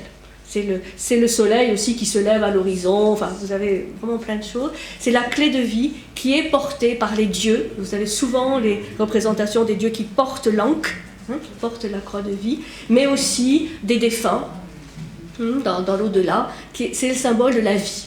De la vie au-delà, hein, des alternances de vie et de mort. Hein, c'est la vie en tant que principe. Et vous avez un autre symbole qu'on appelle l'Ouash, O-U-A-S, Ouash, O-U-A-S-H, ça dépend, qui est le sceptre du pouvoir, qui est une sorte de bâton, un bâton paysan, hein, avec une fourche en bas et une tête de chacal en haut. Et ça, c'était l'insigne magique que portaient les pharaons et que portaient aussi certains prêtres.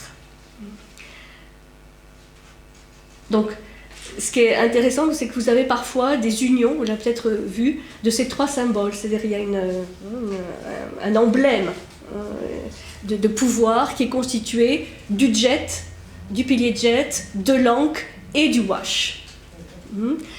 Et là, c'est le symbole vraiment complet du pouvoir, hein, de Pharaon. Donc, qui doit représenter ce qu'on demandait à Pharaon, essentiellement la vie, la stabilité et la santé. Tout ça était des attributs en fait de la Ma'at. Vie, stabilité et santé. Et quand les Égyptiens se souhaitaient, pas la bonne année, mais disons bonne chose, hein, ils se souhaitaient vie, stabilité et santé. Et donc, vous pouvez voir ce symbole, ce triple symbole. Un autre symbole, on a déjà évoqué, c'est le képri, le kéfer, le scarabée, donc qui représente cette faculté de faire renaître, de devenir képri, puisque c'est comme ça qu'on l'appelle le scarabée, képri, ça signifie devenir, se transformer, arriver à être. Képri, K-H-E-P-R-I, ou Kéfer, Képri ou Kéfer, qui donc est associé à la résurrection, à la réincarnation, à la renaissance, hein, à la vie qui n'a jamais de fin. Et donc, bon, je vous ai déjà expliqué cette analogie, hein, du scarabée qui pousse la boule avec le dieu, hein, qui pousse le soleil et qui lui permet donc de traverser tous les dangers, de passer tous les obstacles qui s'opposent à lui dans le monde souterrain. Il le pousse à reculons, ça n'a pas de... Oui, avec les pattes postérieures. Oui, non, mais dans le... Là-dedans, ça n'a pas d'influence. Le fait qu'il marche à reculons... Si, sûrement. Sûrement. Il faut chercher ce que ça veut dire. Sur le scarabée était une amulette qu'on plaçait au niveau du cœur, hein, du défunt. Et souvent, il était gravé sur sa partie... quand il était amulette, non, sur sa partie plane, il était sculpté, gravé de hiéroglyphes, hein, avec les événements de la vie du défunt, etc. Donc le soleil à l'aube prend la forme du scarabée, ça on le voit sur certains papyrus, où le le scarabée avec le soleil, c'est vraiment le soleil renaissant. Le soleil renaissant à l'aube. Puisque dans la mentalité égyptienne, l'Antiquité, il n'était pas du tout évident, ni automatique, ni mécanique, que le soleil réapparaisse chaque matin à l'est. Il fallait aider, donner de l'énergie à ce soleil qui, dans le monde souterrain, devait affronter évidemment plein d'épreuves. Et ça, c'est un des très beaux textes qui nous ont été légués, qu'on appelle les 12 heures de la nuit, qui va expliquer de manière très précise l'épreuve que rencontre le soleil à chaque heure de la nuit. Avant de pouvoir... Et évidemment, par analogie, c'est ce qu'on trouve dans le livre des morts, c'est-à-dire toutes les épreuves et les événements auxquels l'âme du défunt aura à faire face dans cet au-delà, avant de renaître comme un nouveau soleil. Un autre symbole très connu de pouvoir, c'est le fouet et le crochet, vous savez, qui sont deux attributs placés en croix, en croisement. Là, vous avez encore un autre exemple de croisement. Le fouet et le crochet, le flagellum, qui est un fouet de paysan, qui représente toute l'énergie de répulsion, et le crochet qui attire. Donc là, vous avez une expression assez simple du pouvoir de Pharaon qui doit savoir manier le crochet et le fouet. Comme deux contraires qui doivent se trouver un complément. Bon, le cobra, j'en ai déjà parlé, l'uréus, le cobra, le serpent royal, qui est placé sur le front de Pharaon, la plume de Maat, et le sphinx, qui est un autre, là aussi, grand symbole de pouvoir.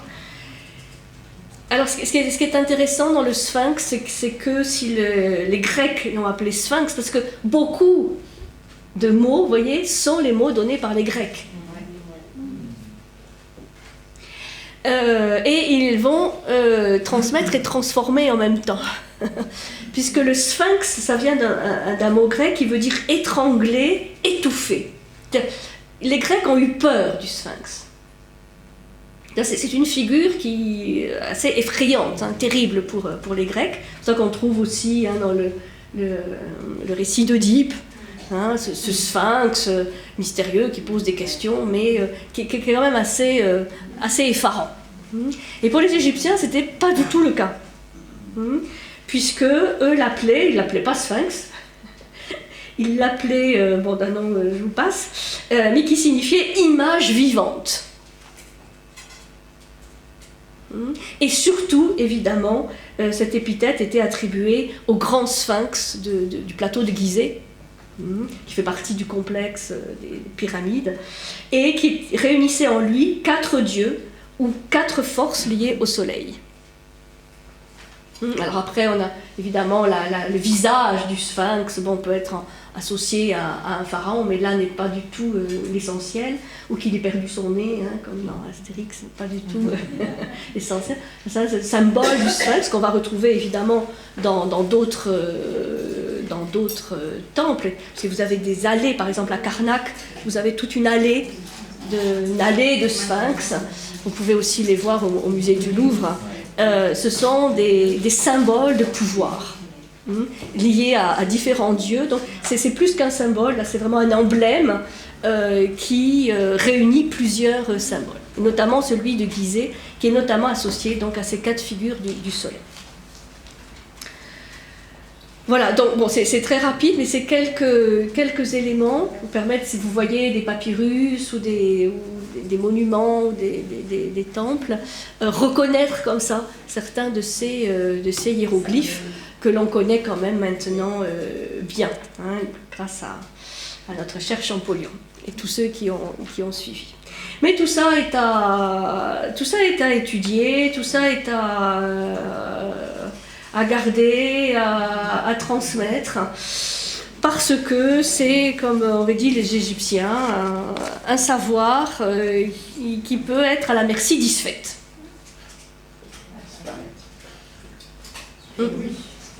Et on sait très bien que ce qui est aujourd'hui dans les musées, bon, et peut l'être, les papyrus brûlés, et ça, donc voilà, ça met d'autant plus le doigt sur l'importance de la connaissance et de la transmission, puisque aujourd'hui, malheureusement, tous ces éléments sont pas forcément très connus et transmis. À Marseille, nous avons une société d'égyptologie particulièrement vivante. On peut apprendre les hiéroglyphes, on peut apprendre des choses. Donc, voilà. Donc, étudions l'Égypte ancienne. Parce que même si on ne peut plus y aller, eh bien, on a beaucoup de matériaux. Vous savez que l'Institut français du Caire est quand même très, très réputé. Bon, nous avons évidemment toutes les collections du Louvre, absolument magnifiques, mais dans bien d'autres villes, il y a aussi des petites collections égyptiennes. Donc, Turin, oui, Turin, Berlin, bien sûr. Oui. Voilà. Donc, étudions tout cela. Au-delà de l'image, des clichés qu'on peut avoir bien souvent sur l'Égypte, là j'espère vous donner quelques envies d'aller un petit peu au-delà de cette vision simplement des dieux à tête d'animaux un peu bizarres, ou des gens préoccupés par la mort et uniquement par ça, ou la résurrection. Alors, troisième volet, les sagesses de l'Égypte, ce qu'on appelle les sagesses de l'Égypte. Alors c'est vrai qu'on n'appelle pas ça les philosophies de l'Égypte. Oh, c'est pas fini, Yves. C'est pas fini. Non, mais... Vous, les amoureux de l'Égypte. Allez, un petit peu de courage, tu vas voir. C'est très intéressant. La plus ancienne de ce qu'on appelle les sagesses égyptiennes remonte à l'Ancien Empire, donc 3000 ans avant Jésus-Christ, à telle enseigne que ces fameux enseignements du vizir Ptahhotep, on dit que c'est le plus vieux livre du monde. Donc quand même, ça mérite. Ça mérite de s'y intéresser. Vous les trouvez, c'est Ptah, comme le dieu Ptah.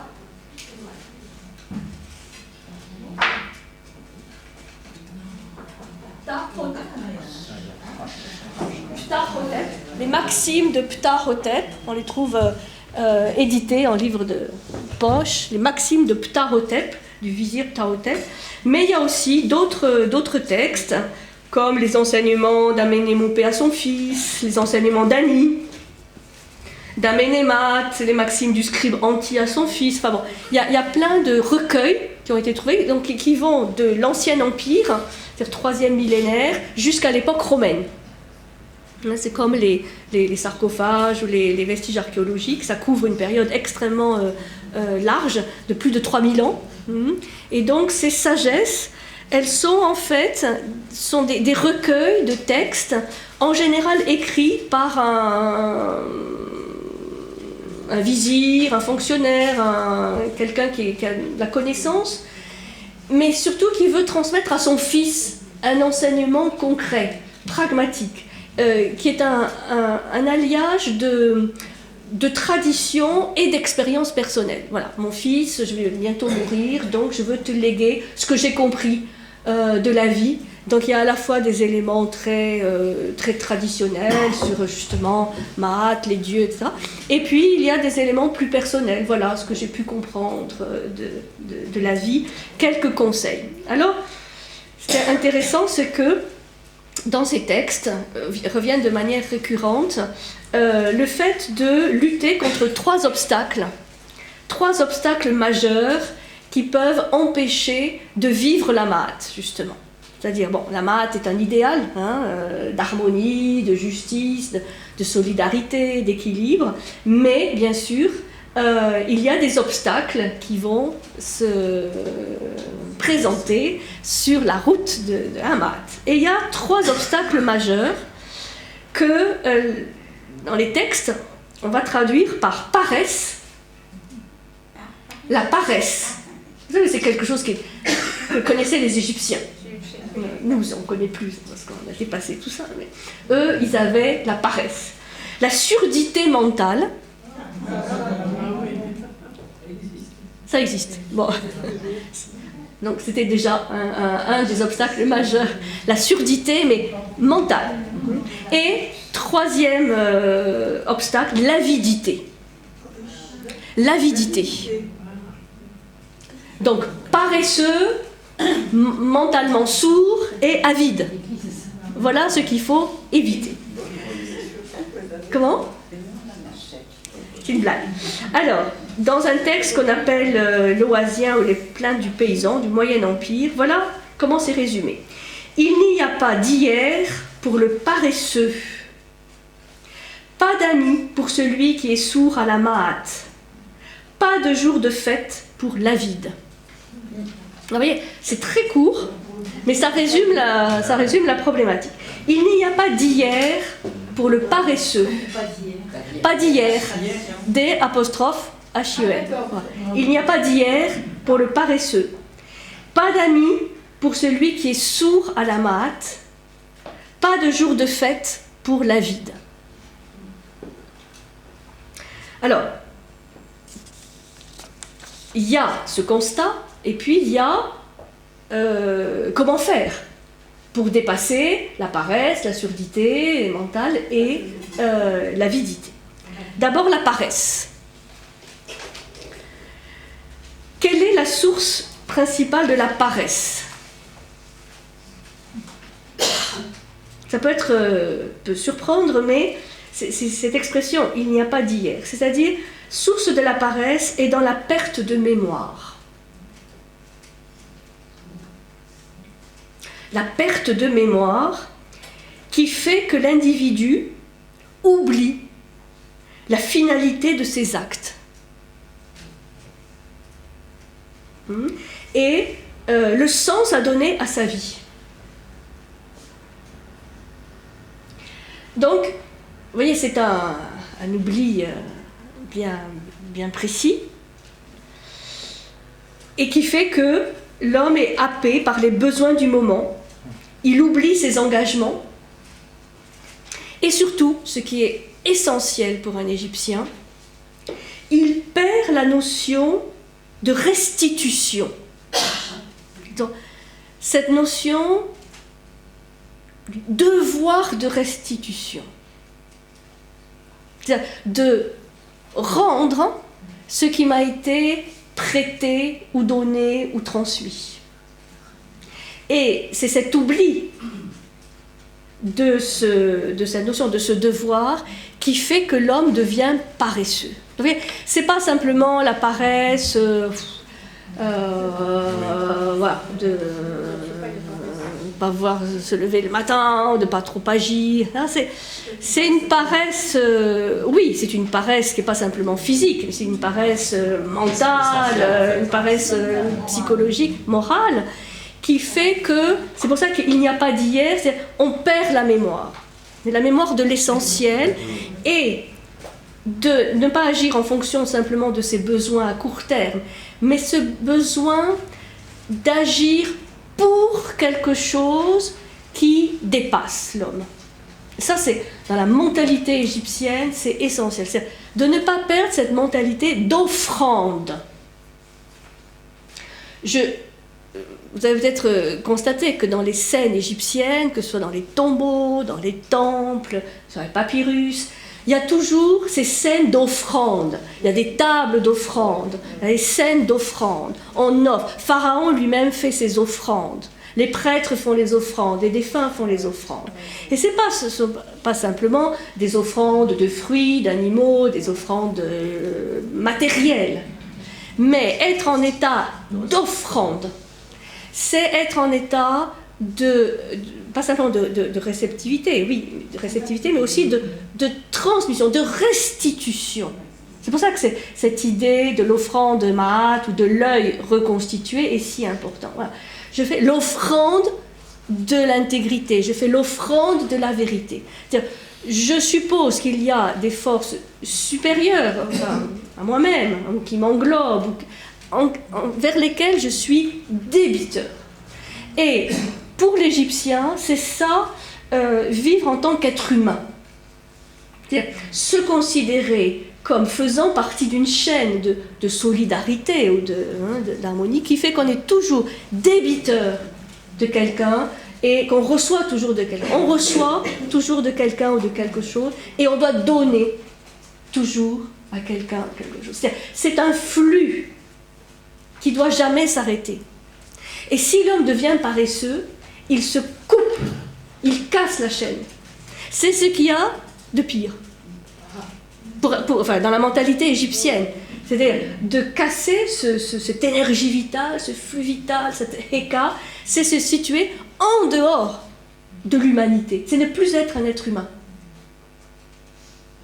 C'est pour ça qu'il y a aussi cette idée très, très puissante que pour un Égyptien, il n'y avait rien de pire, par exemple, que de mourir en dehors de l'Égypte.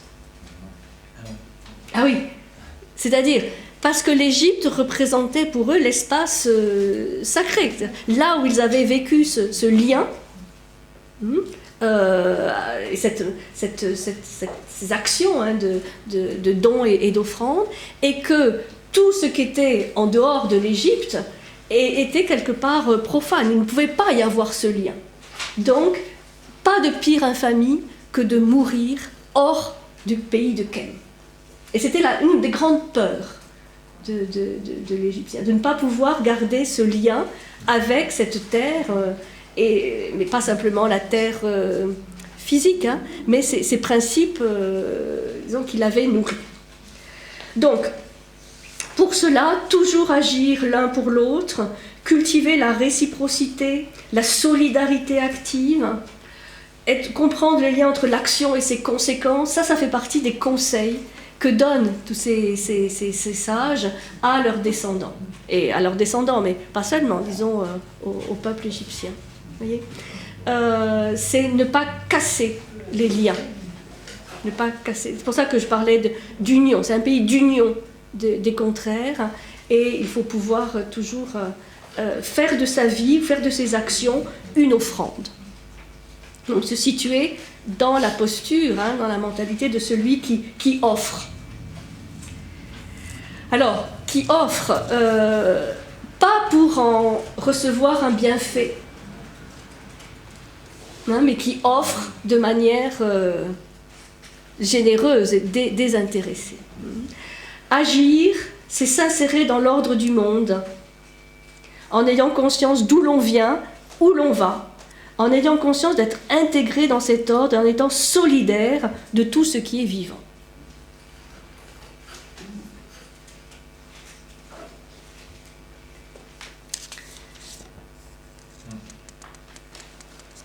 Et donc, par rapport à cette paresse, ce qui est proposé, bon, bien sûr, c'est faire de l'action une offrande, se situer en offrande. C'est aussi de régulièrement passer par l'action de purification. Et là, on a un symbole très important qu'on retrouve souvent, qui est le symbole des eaux lustrales. Les eaux lustrales, qui sont représentées comme avec des petits zigzags comme ça.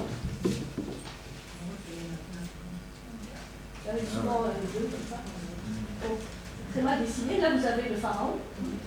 Et il y a des divinités qui versent de vases, qui versent l'eau de vase et qui versent l'eau lustrale. Et donc ça, c'est... Et Pharaon devait aussi s'y soumettre. Lustral, lustral qui purifie, qui nettoie. Et il y avait des ablutions, évidemment, avec l'eau. C'est-à-dire que l'Égyptien est très conscient que lutter contre la paresse, adopter cette attitude d'offrande, c'est pas forcément évident. Et donc, tous les jours, il y a une purification. Je travaille avec cette eau purificatrice, en même temps régénératrice, pour faire partir les souillures et les obstacles. C'est pour ça que dans la plupart des temples égyptiens, vous avez des lacs, vous avez des lacs sacrés, mais qui servaient aussi pour les ablutions, les rites de purification. C'est du vivant, mais aussi pour les défunts, puisque sur un certain nombre de sarcophages ou de papyrus funéraires, on voit ce défunt qui est obligé de faire ses ablutions, hein, donc de se purifier, puisque tout ce qui est vécu sur Terre, de toute façon, va avoir son prolongement dans l'au-delà. Dans l'au-delà, l'âme ne fait pas autre chose que ce qu'elle a déjà fait sur Terre. C'est pour ça qu'on trouve des représentations de champs, de travaux agricoles, hein, les champs d'Yalou. Donc on continue à cultiver, à s'occuper des bêtes, à pêcher, à chasser. Enfin, voilà, il n'y a pas une vie fondamentalement différente dans l'au-delà, sauf qu'elle est un peu moins charnelle, un peu plus pure. Donc le symbole de l'eau lustrale, et évidemment cette eau lustrale, elle fait référence aux eaux du Noun. C'est pour ça qu'elle purifie, parce que ce sont les eaux de l'océan primordial, donc de la source originelle. Donc la purification par l'eau est très très importante dans la vision et la vie religieuse de l'Égypte. Deuxième grand obstacle, la surdité mentale. Et donc, c'est tout ce qui nous empêche d'écouter. D'écouter et de contempler avec une démarche d'intériorisation. La surdité mentale, c'est aussi tout ce qui nous porte vers l'extérieur et qui nous empêche d'écouter ce qui vient de l'intérieur. Et donc la sagesse, pour l'Égyptien, va de pair avec le silence. Savoir écouter, savoir contempler, savoir faire le silence. Pour aussi mieux écouter l'autre, écouter ce qu'ont à dire les dieux, écouter le principe de la mat, c'est-à-dire avoir vraiment cette ouverture vers les autres, mais aussi vers l'invisible, hein, vers ce monde magique, ce monde invisible qui nous meut. Et donc il y a parfois l'hiéroglyphe qu'on retrouve, qui est celui d'une oreille. Une oreille. Le dessin d'une oreille. Bon, ça veut dire, disons, l'écoute. Je cite un des textes de Ptahhotep. C'est par l'écoute que le sens pénètre dans l'homme, le forme et le transforme en un être sensible. La surdité envers la Ma'at, c'est l'insensibilité. Vous voyez, la surdité mentale qui amène à l'insensibilité. Voilà, on n'est plus sensible, on n'est plus en réceptivité, on n'est plus en écoute.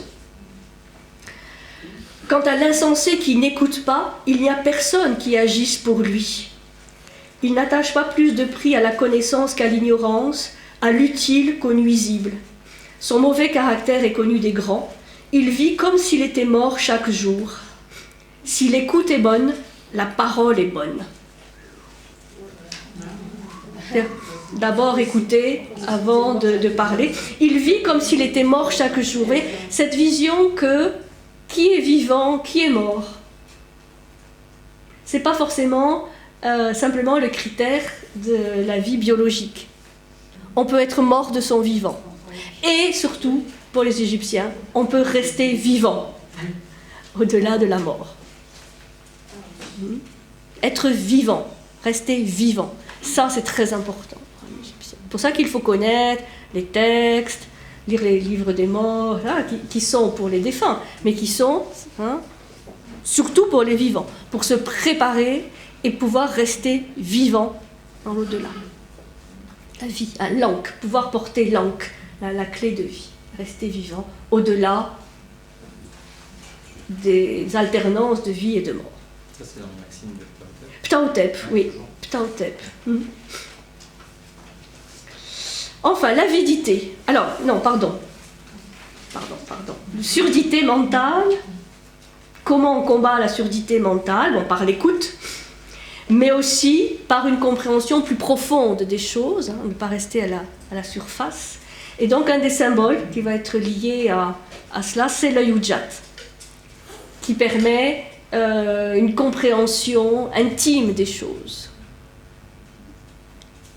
et donc de ne plus être sourd au message qui nous entoure.